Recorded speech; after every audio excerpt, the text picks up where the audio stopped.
बिस्मिल्लाहिर्रहमानिर्रहीम। अस्सलाम वालेकुम।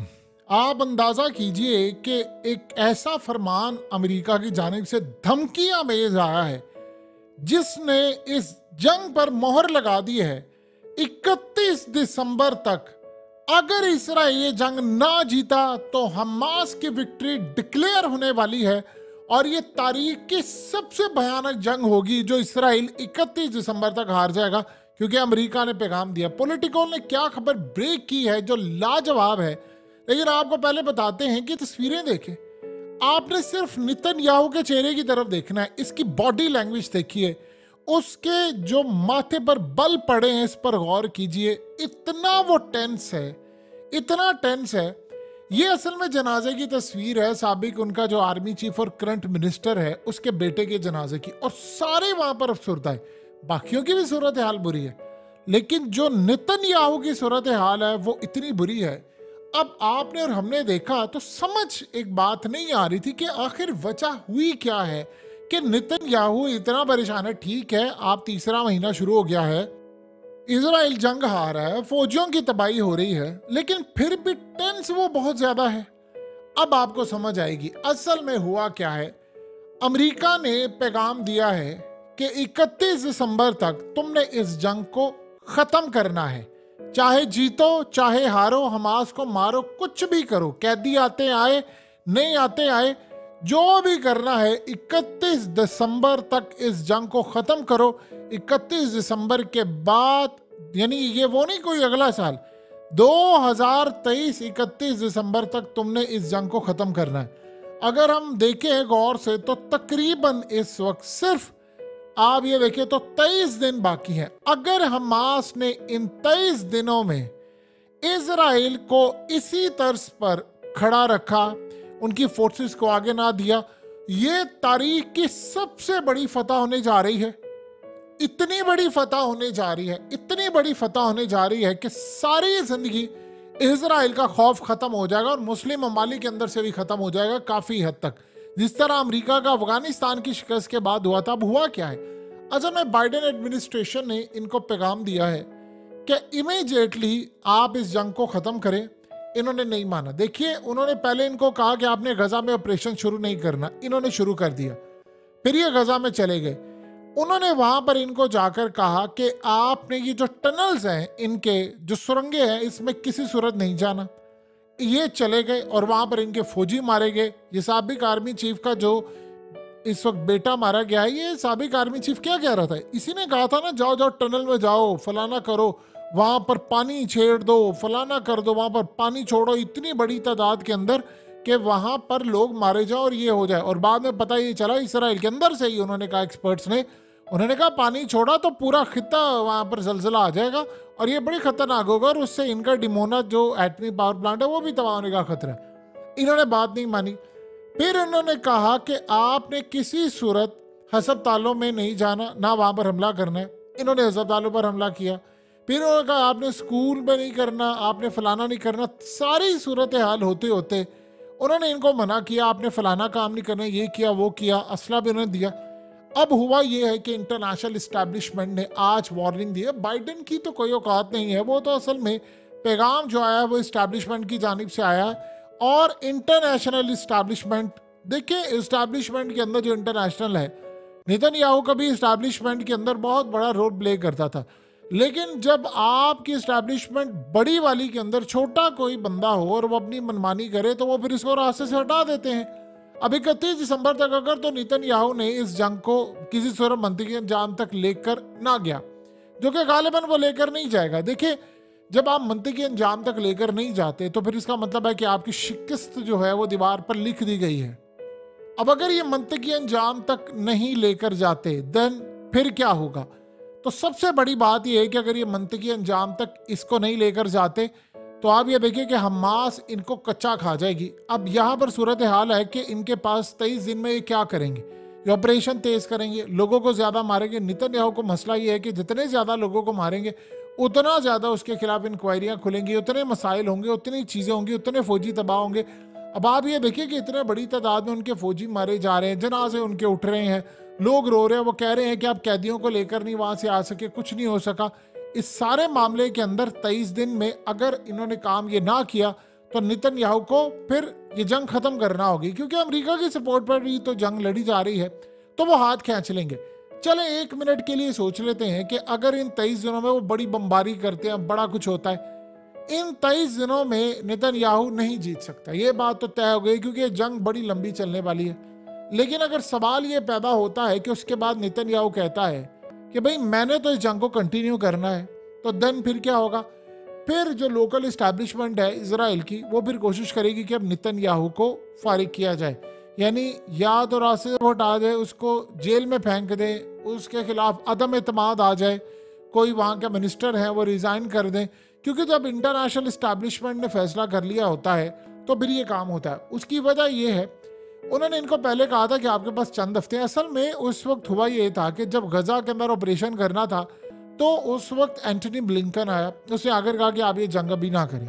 मीडिया पर वो कुछ भी कहते रहे, लेकिन वो बाज ना आया। फिर जो बाइडेन को खुद आना पड़ा, उसने आकर कहा आप ये जंग ना छेड़ें क्योंकि मफाद में नहीं है।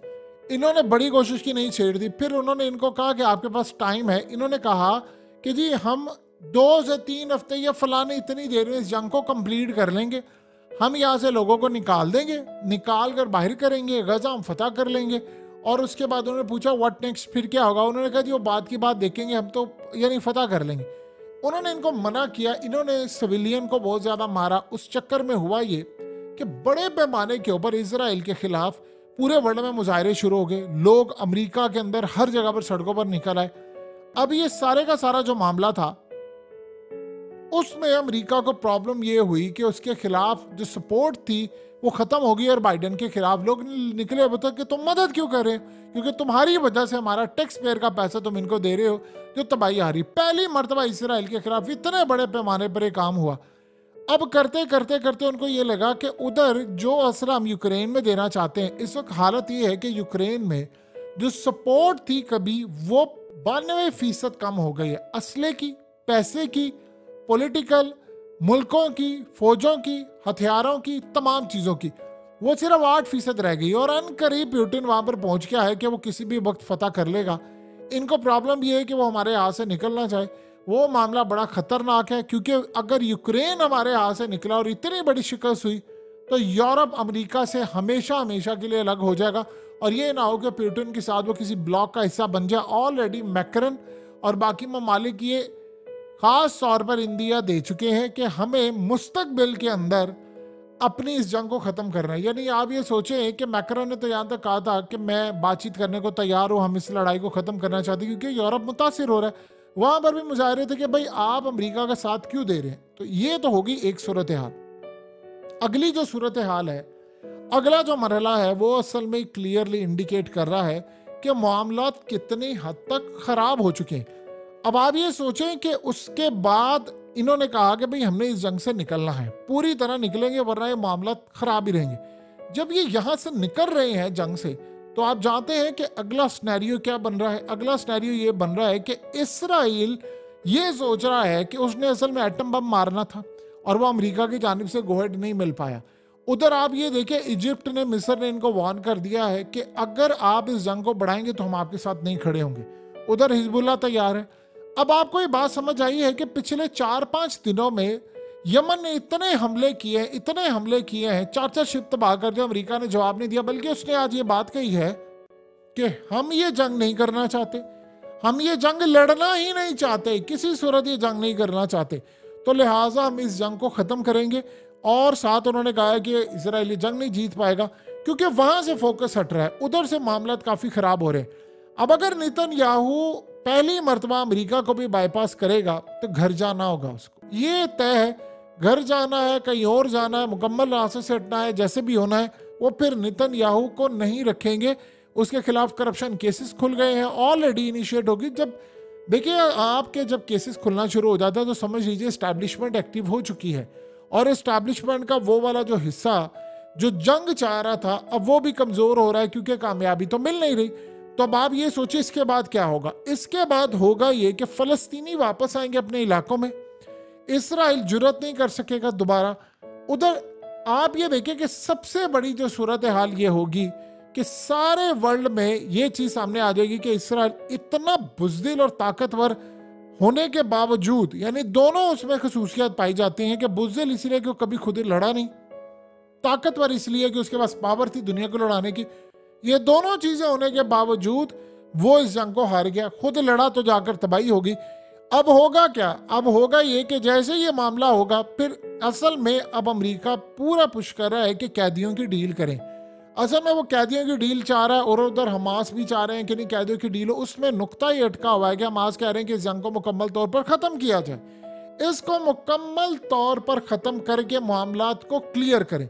तो जब ऐसी सूरत हाल पैदा होगी तो इजराइल का तो गेम इज ओवर, बिल्कुल गेम इज ओवर। क्योंकि हमास ने इस दफा कहा है कि पूरी जंग बंदी करनी है, और वो जंग बंदी तो असल में अमेरिका के भी मफाद में है। देखिए, अगर इस जंग को खत्म हो जाते हैं तो हमास विक्ट्री उसकी डिक्लेयर होगी, ईरान बहुत बड़ा विक्ट्री डिक्लेयर करने वाला मुल्क होगा, हिजबुल्लाह की विक्ट्री डिक्लेयर होगी, रूस की विक्ट्री डिक्लेयर होगी, सऊदी अरब की विक्ट्री डिक्लेयर होगी, जिन्होंने अमेरिका को कहा कि तुमने हमला नहीं करना। आप इस सारी सूरत हाल में जो मर्जी कोई कह ले, लेकिन एन मौके के ऊपर एक स्टैंस ने बहुत बड़ा इम्पैक्ट डाला है, वो है सऊदी अरब। मोहम्मद बिन सलमान ने पुतिन से मिला और दोनों का हाथ मिलाना, एक दूसरे से करना, उसने क्लियरली इंडिकेट कर दिया। आप बताइए, मनाजिर वो ना जारी करते किसके लिए किए? अमेरिका के लिए किए। उसको बताया भाई तेरी जरूरत नहीं है, वो हाथ पर हाथ मारे। मोहम्मद बिन सलमान ने एन मौके के ऊपर अपना रोल अदा किया है और उन्होंने, देखिए, पहले दिन से उन्होंने काम दो किए बड़े ज़बरदस्त है। बाकी उम्मत मुस्लिमा से आप इख्तलाफ चीज़ों से कर सकते हैं, स्पेशली अर्दोगान से भी, और इस्माइल हानिया ने जो पाकिस्तान के बारे में बात की। मोहम्मद बिन सलमान ने पहले दिन जब हमला हुआ तो उन्होंने क्या कहा? उन्होंने कहा पहले दिन ही हमले के बाद कि इजराइल ने दहशतगर्दी की, इजराइल ने काम किया, लिहाजा रिएक्शन आया। ये पहली सूरत हाल थी, ये पहली सी। सेकंड, उन्होंने कहा कि जिम्मेदार इसराइल है, ये 1967 की पोजीशन पर चला जाए। अमेरिका और इजराइल, उन्होंने कहा ये क्या हुआ? अब आकर उन्होंने ये जो बात की है, अब वो काम ये हो रहा है बैक एंड पर कि फ्रांस और सऊदी अरब वो बैक एंड पर बहुत पॉजिटिव रोल प्ले करें इस जंग को खत्म करवाने के लिए। अभी मीडिया पर इक्का दुक्का है, वो रोल प्ले कर रहे हैं कि इस जंग को खत्म करें। मोहम्मद बिन सलमान ने क्लियरली कह दिया, जब हौसियों ने हमला किया, उन्होंने कहा दिया आप अमेरिका को आपने हमला नहीं करना, क्योंकि इस खत्ते में लड़ाई होगी और हमारी सपोर्ट नहीं है आपको। तो अमेरिका ने खत्ते में जब सपोर्ट नहीं मिली तो करना क्या है? तो वो हौसियों ने तो बड़ी चीज़ें दी, उन्होंने कहा ये तो ठीक हो गया, उन्होंने ईरान से ताल्लुकात बहाल कर लिए। तो अमेरिका को ये लगा कि यार सपोर्ट तो मिल नहीं रही, मैं वो जंग में क्यों कूदूं जो जंग मैंने जीतनी नहीं है। तो उसने इजराइल को कह दिया है कि आपके पास टाइम है सिर्फ 31 दिसंबर, उसके बाद अगर आपने जंग खत्म ना की तो हमास की विक्ट्री डिक्लेयर करवा देंगे। यानी दूसरे लफ्जों में ये जो विक्ट्री डिक्लेयर हो जाएगी उनकी, तो वहां पर इसराइल के अंदर जो इंक्वायरियां खुलनी है वर्ल्ड में, आप सोच नहीं सकते इसराइल कितना कमजोर हो जाएगा। लेकिन अब इन 23 दिनों में अगर इन्होंने बड़ी शिद्दत के साथ जंग ये शुरू कर दी, नेतन्याहू कोशिश करेगा इन 23 दिनों के अंदर कोई डील करेगा, और वो डील अगर लेट से उसने जंग बंदी भी करनी हो, क्योंकि उसको पता है कि मेरी हुकूमत तो गई, और उसने खुद कहा था मैं चला जाऊंगा, उसके वजीरों ने भी कहा, तो वही कहना रो लेगा इंटरनेशनल इस्टेब्लिशमेंट से कि जो जो मैंने कर दिया इस पर मेरी पकड़ दकड़ ना हो। अब सवाल यहाँ पर यह पैदा होता है कि इसके बाद क्या होगा? इसके बाद होगा ये कि इजराइल का वो प्लान पता नहीं कब कामयाब होगा जो वो प्लान बनाकर बैठे हुए थे। दूसरा सबसे बड़ा जो मामला है, वो एक बड़ा इंटरेस्टिंग मामला यहाँ पर पैदा होने वाला है। वो मामला ये है कि इजराइल के अंदर जो भी सूरत हाल होगी वो पहले से ज़्यादा उन पर दबाव होगा, और जो कंस्ट्रक्शन है गजा के अंदर वो यूनाइटेड नेशन करेगी, उसमें सारे ममालिक पैसा देंगे, दोबारा रिकंस्ट्रक्शन होगी। प्लान था इजराइल का कि यहाँ पर गजा में हम ये काम करें, हम दोबारा एक फ्यूचरिस्टिक सिटी बनाएं, जिस तरह मोहम्मद बिन सलमान नियम में बना रहे हैं हम यहाँ पर करें। लेकिन अभी इन 23 दिनों में वो कुछ भी कर सकते हैं, याद रखिएगा। और ये भी हो सकता है कि इजराइल कोई इतनी ताकत दिखा दे कि 23 दिन के अंदर वो अमेरिका के सामने खड़े हो जाए, और ये पहली दफ़ा ही होगा कि वो मामला देखने वाला होगा। लिहाजा फिलहाल तो अभी ये कहा है उन्होंने कि आपके पास 31 दिसंबर 2023 तक का वक्त है। अगर आपने ये जंग बंदी कर दी तो देन फिर तो ओके हो जाएगा। लेकिन अगर आपने जंग बंदी ना की, उन्होंने कहा कुछ भी करें, हमास से डील करके करें, उनको मारकर करें, लोगों से बात करें, अपने कैदी छुड़वाएं, ये हो या ना हो, 31 दिसंबर के बाद हमारी सपोर्ट नहीं आपको होगी। और एक बात ज़हन में रखिएगा, जब सपोर्ट नहीं होगी तो ईरान को पता चल जाएगा और सबको पता चल जाएगा अच्छा सपोर्ट इन्होंने खींच ली है, तो फिर उसके बाद जो हमले और ये तमाम चीज़ें और सब कुछ होगा वो इसराइल तो बर्दाश्त नहीं कर पाएगा। जब अमेरिका और इंटरनेशनल इस्टेब्लिशमेंट ने सपोर्ट खींच ली तो बस फिर आप एक बात समझ लीजिएगा, ये सपोर्ट गई इनके हाथ से तो देन जो लोकल इस्टेब्लिशमेंट है इसराइल की वो भी खैराबाद कह देगी इनको।